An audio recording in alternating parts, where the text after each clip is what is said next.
Muy buen día. Yo voy a hacer un poco más de justicia. Es tan amoroso el pastor que exagera, ¿saben ustedes? No que miente, exagera. Y en la verdad yo interpreté ideas que ustedes ya tenían, algunos de ustedes ya tenían, y simplemente ordenamos un poquito funcionalmente la cosa.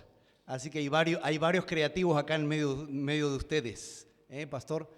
Gracias por la invitación, felicitaciones por estos 10 años. No sabía que era de aluminio, me estoy enterando, sigo aprendiendo. ¿Saben qué? El tema con el cual fui invitado esta mañana a compartir la palabra de Dios es un tema un poco raro porque el nombre es raro, ¿no? Biocupacional, ¿no? Así, lo presentaron así. ¿Ya escucharon alguna vez esta palabra? No. Algunos sí, otros no tanto, ¿verdad? Es raro este término biocupacional porque normalmente se escucha hablar, digamos, de dos términos, lo secular y lo espiritual o consagrado o sagrado, ¿verdad? Quiero decirles que aquellos que son muy buenos en el tema de enseñanza, los pedagogos, dicen que el fenómeno del analfabetismo que se viene no es las personas que no pueden leer o escribir, sino que el fenómeno del analfabetismo que se nos viene en este tiempo es el de aquellas personas que no tienen la capacidad de reaprender cosas que ya sabían. ¿Estamos de acuerdo?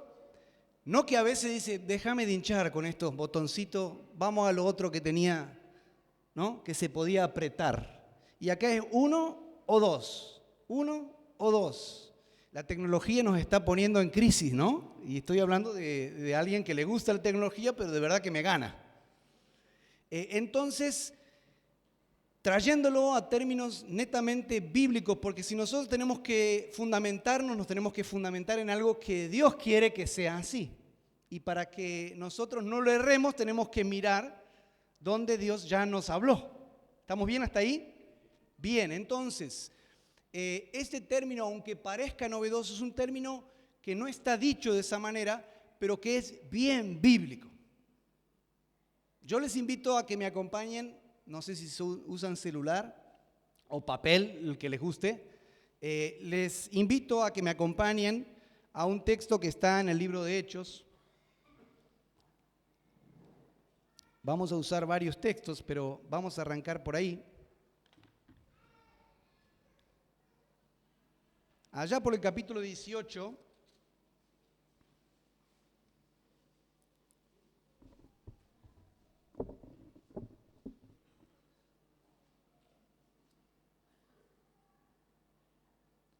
en el inicio de los primeros versículos vamos a usar, pero simplemente para entender qué está pasando, la cuestión más bien contextual de este relato.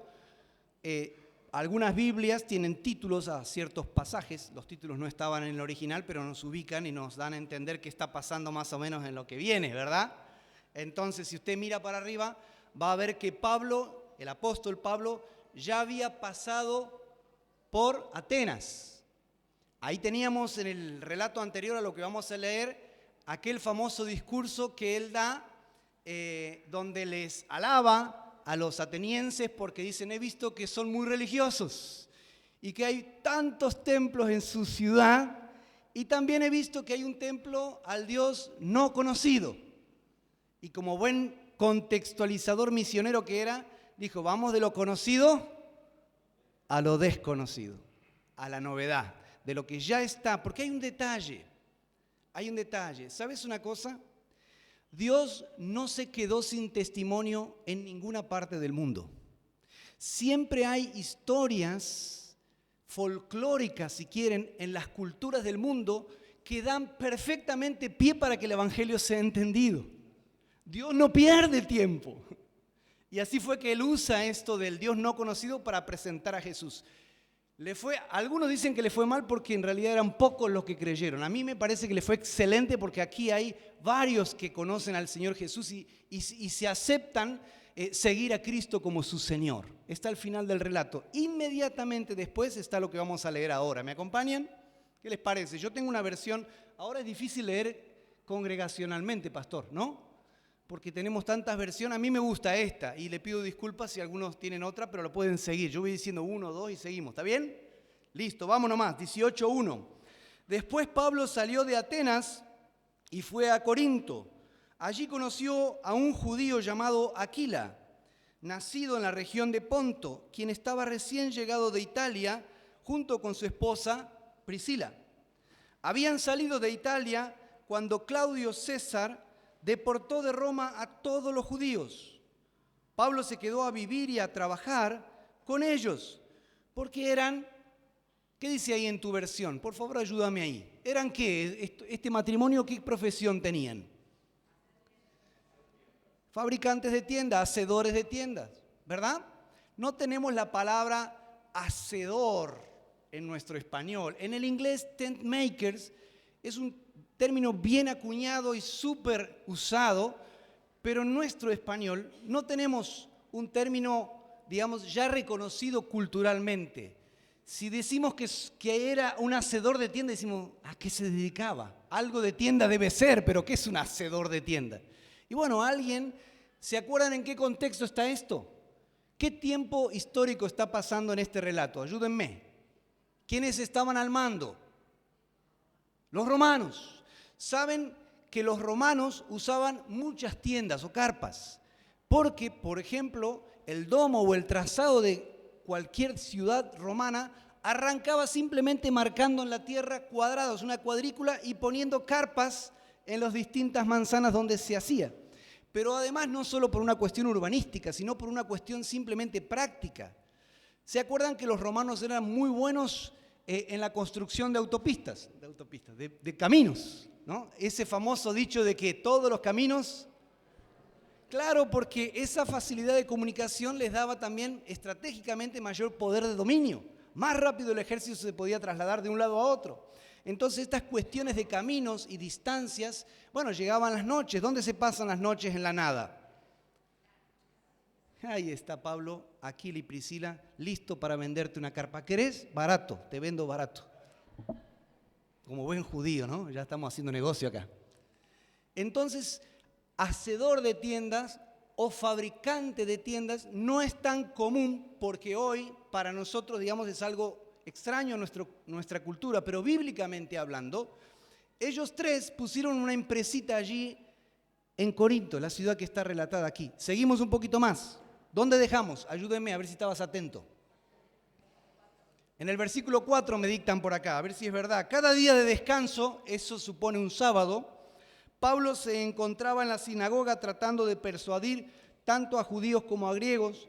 Y el 5, vamos a leer hasta ahí por ahora, después de que Silas y Timoteo, que eran parte del equipo misionero de Pablo, que habían estado demorados más en el viaje que Pablo, después que estos dos llegaron de Macedonia, Pablo pasó todo el tiempo predicando la palabra, testificaba a los judíos que Jesús era el Mesías. Vamos a reconstruir la escena. No le aparte mucho la vista de lo que está ahí para entender lo que está pasando. Pablo acaba de llegar, se enteran de que dos judíos creyentes, no cualquier judíos, estos dos judíos, Aquila y Priscila, eran creyentes, eran judíos mesiánicos, eran judíos creyentes de una ciudad que Pablo todavía no había pisado. La iglesia en Roma no es una iglesia que Pablo inició, comenzó. Es más, sabe de la existencia de esta iglesia en Roma a través de este matrimonio del cual se hace amigo y socio para poder estar allí en Corinto. Tal vez lo que yo cuente aquí no tiene muchas implicaciones o derivaciones prácticas, pero créame que sí las hay y vamos a tratar de apropiarnos de algunas de ellas. ¿Estás de acuerdo? ¿Quiénes, además de yo, porque yo no los conozco tanto? Pido perdón, pero voy a hacer algo que me sirve a mí para saber si yo soy el único de visita o hay más. Además de mí, ¿no? Que yo levanto la mano. ¿Quiénes más, digamos, no son habitués de esta congregación, de esta casa? ¿Quiénes están de visita? Usted también, gracias por no hacerme sentir el único. Usted también, bien, 3, 4. Entonces, como somos 4, 5, los que ya escucharon algunos de estos conceptos no van a tener paciencia. ¿Está bien? Porque si no, ustedes ya están re avanzados con esto de los biocupacionales y acá somos algunos que estamos empezando. ¿Está bien, pastor? ¿Estamos de acuerdo? Gracias por el permiso. No sé los demás si estarán de acuerdo, pero los pastores dijeron que sí, así que nosotros nos sujetamos.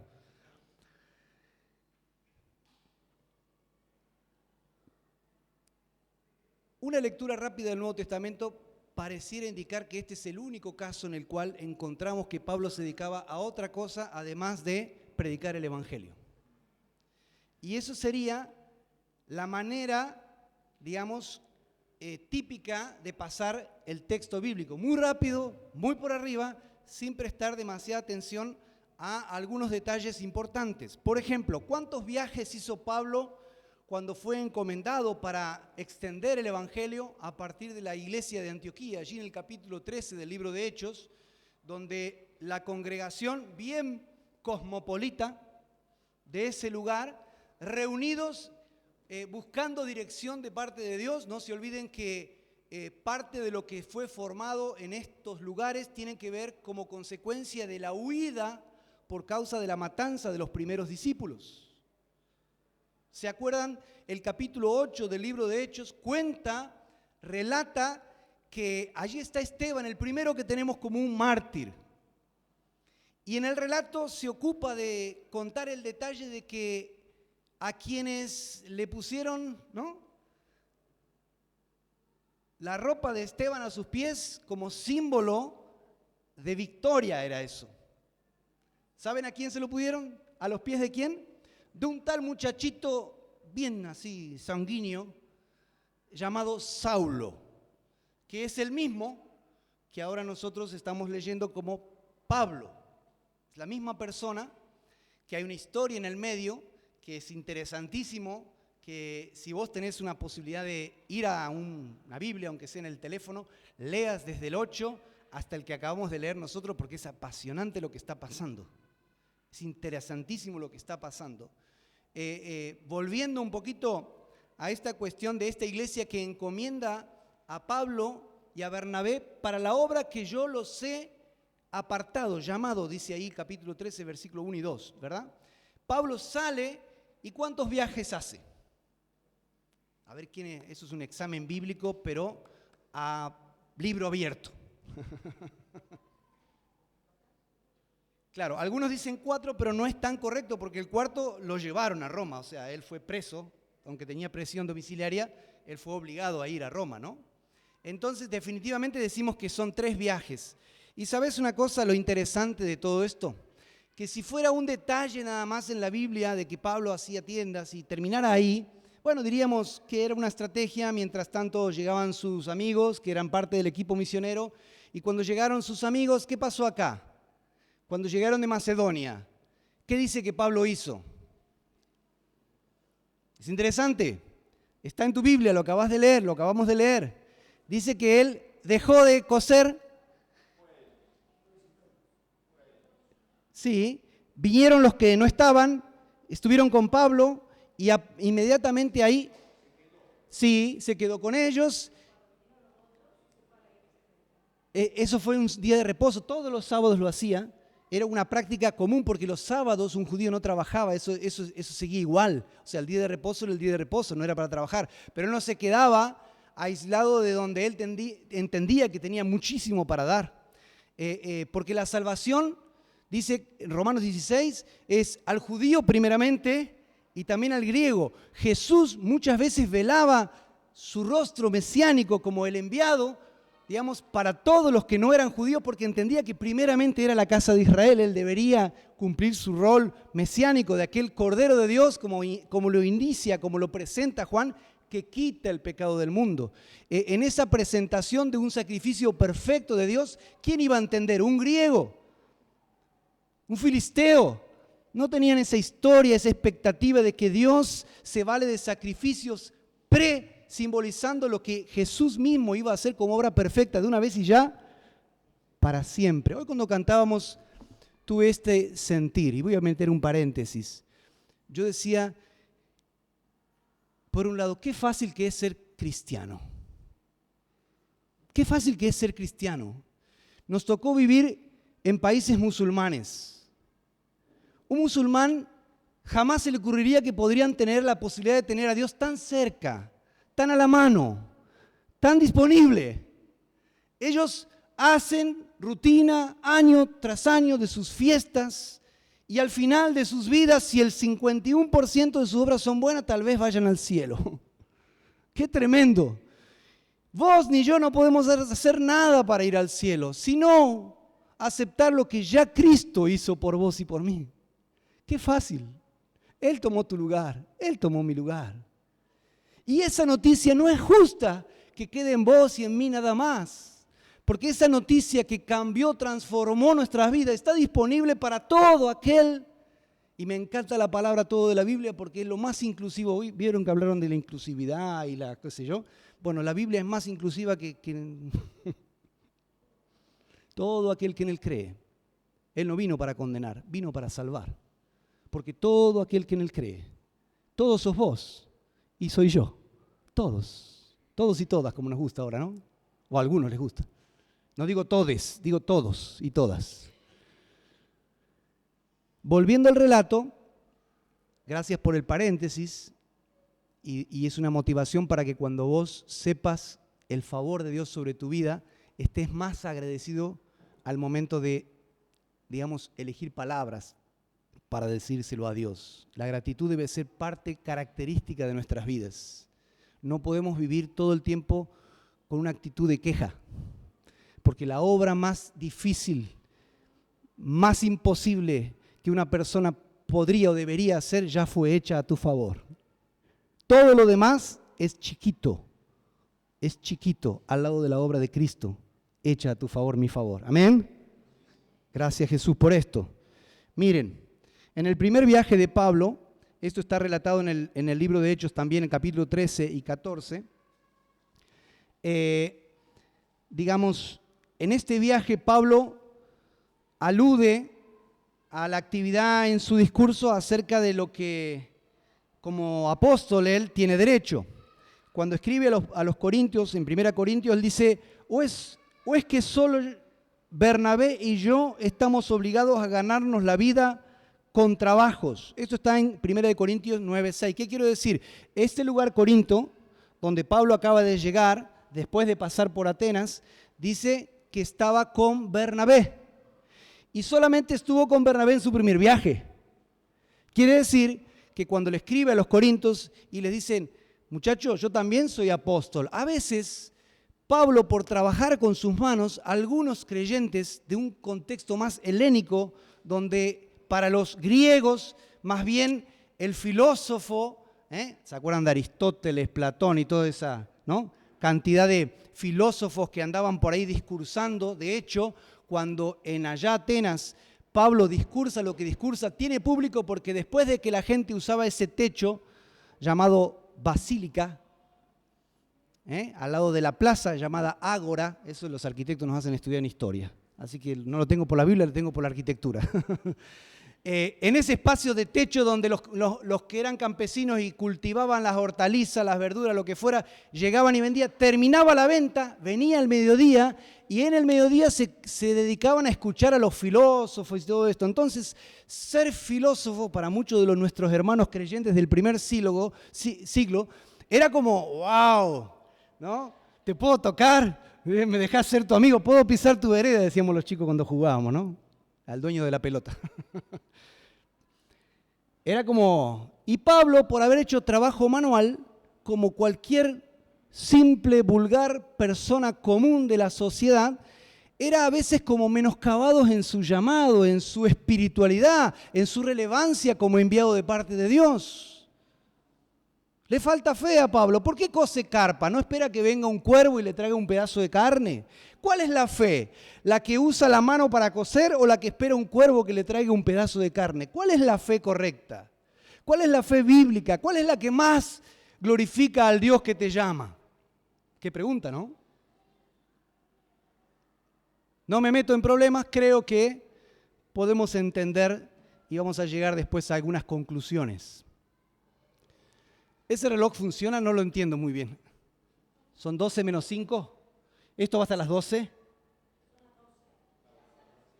No, el pastor no le pregunto porque él es muy bueno. Ya exageró cuando me presentó, así que no le pregunto. ¿Alguien de ustedes que me diga, ¿es a las 12? No.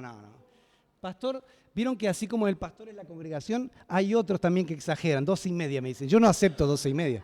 Yo estaría con, 12:15. 12:15 está bien. ¿Yo hace cuánto que empecé? ¿15 minutos o ya llevo media hora? 20 minutos. ¿Me dan 10 más? 10 más. Serían y 5 y 10 a lo sumo. O sea, viste que también los que predicamos somos medio mentirosos también. En ese momento ya termino, decimos, ya termino y pasan 10 minutos más, ya termino.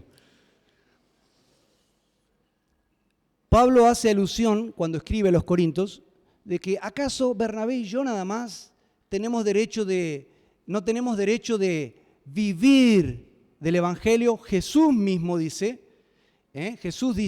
dice que al que predica o vive para el Evangelio debe recibir los beneficios del Evangelio. ¿A quién se los dice? En un contexto netamente de una iglesia naciente de discípulos a los que está formando, en un contexto netamente judío, ¿verdad? Bien, segundo viaje.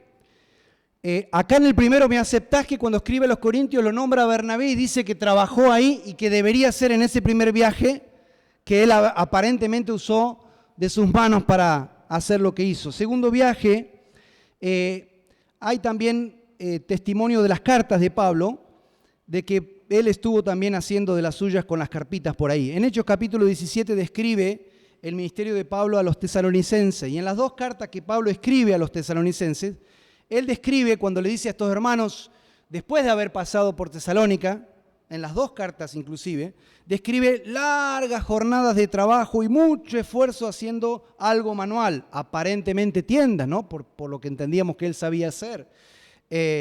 Recordarán, hermanos, les dice, por ejemplo, nuestros esfuerzos y fatigas para proclamarles el Evangelio de Dios y cómo trabajamos de día y de noche para no serles una carga. 1 Tesalonicenses 2:9. O, por ejemplo, ustedes mismos saben cómo deben seguir nuestro ejemplo. Día y noche trabajamos arduamente y sin descanso para no ser una carga a ninguno de ustedes. Y lo hicimos así, no porque no tuviéramos derecho a tal ayuda,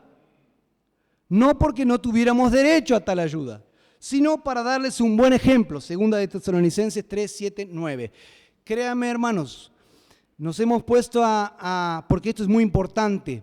Venimos y a veces los que somos creyentes evangélicos, o sea que tenemos a la Biblia como máxima autoridad y máxima referente de doctrina y fe, a veces somos más católicos de lo que nos gustaría reconocer.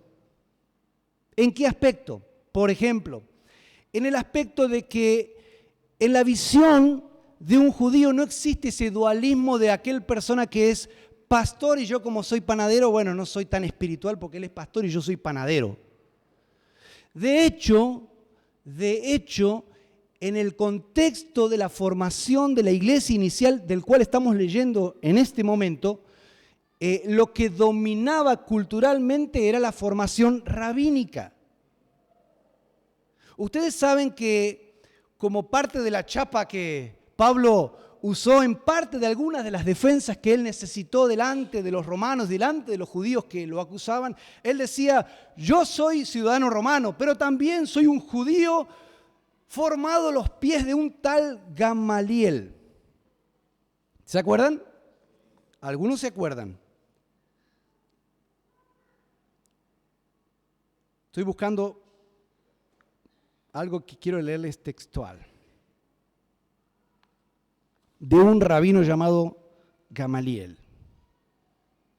Este rabí o este maestro judío declaró, y llegan hasta nosotros todavía, parte de sus escritos. Y él dijo algo así como esto: cosa excelente es estudiar la Torá, que es la Biblia, ¿verdad? En combinación con alguna ocupación, y acá la traducción le falló al traductor, puso secular, práctica, te diría yo. Vamos de vuelta. Cosa excelente es estudiar la Biblia en combinación con alguna profesión, ¿no? Ocupación, trabajo, porque el trabajo que ambas demandan, dice Gamaliel, hacen que se olvide el pecado. Todo el estudio de la Torá sin trabajo, dice él, debe al final ser inútil y convertirse en causa de pecado. Miren, una de las cosas que más mal le hizo a la historia de la iglesia es la especulación netamente teológica, de personas que no estaban en contacto con la necesidad de la gente y solamente se dedicaron a razonar y especular posibilidades de cosas que no fueron claras. Y yo quiero decirte, mira, que hay que estudiar la Biblia y es bueno porque trae beneficios para vos y toda la herencia que deja eso, porque los valores con los cuales la palabra te forma van a trascender tu propia persona, les van a hacer bien a tus propios nietos, hijos y bisnietos. Los valores que vivas y encarnes van a trascender tu propia persona. No digo de tomar a la ligera la palabra de Dios, pero quiero decirte algo, que si hay algo que era demasiado importante, no va a estar oculto para que solo un iluminado nos tenga que decir que eso también era verdad. Si era demasiado oculto, no era tan importante. Y si era importante, ya lo sabés. Me gusta leer a un pastor que él escribe en sus libros, dice, no me preocupa tanto lo que no sé de la Biblia o de Dios. Me preocupa mucho más lo que sí ya sé, porque lo que sí ya sabemos nos compromete en respuesta. Algo tenemos que hacer en relación a lo que Dios nos dice. No estoy enojado, ¿eh? Veo la cara de algunos y dices, ¿qué le pasó? Soy sanguíneo como Pablo. ¿Me van entendiendo? Gracias, porque a veces no es fácil explicarlo. Créame que en el tercer viaje también Pablo usó de su profesión. Créanme también que cuando estaba pisando aquella tierra de musulmanes de tantos años de islamismo, y cuando me miraban a la cara y me decían, ¿pero vos qué sos? Y yo le decía, yo soy un arquitecto. Me sentía la persona más íntegra del mundo. Saben que en aquel lugar de la ex Unión Soviética, llegamos con la ONG en la cual servíamos a ese lugar porque queríamos bendecir de verdad a la gente, no importa si era musulmana, cristiana, lo que fuera, queríamos bendecir, hacerle bien a la gente de ese lugar. Porque la palabra nos dice que así alumbre vuestra luz delante de los hombres para que glorifiquen a tu Dios. Isaías dice lo mismo en otros términos, dice resplandece. ¿O no? ¿Quién se acuerda de ese texto? La gloria de lo que el Evangelio ha hecho en tu vida es buena noticia para mucha gente. Y estando en aquel lugar, allá por el año 2001, 2002, donde estábamos caminando a aquel lugar, tenía un vecino que era profesor universitario. Y me hace esta pregunta, ¿pero vos qué sos? Yo soy arquitecto y tengo título, trayectoria, pero también soy cristiano.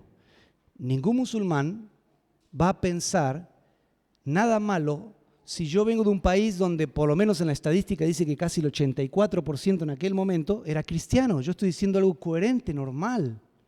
Si vengo de un país cristiano, al contrario, lo raro sería que no sea cristiano.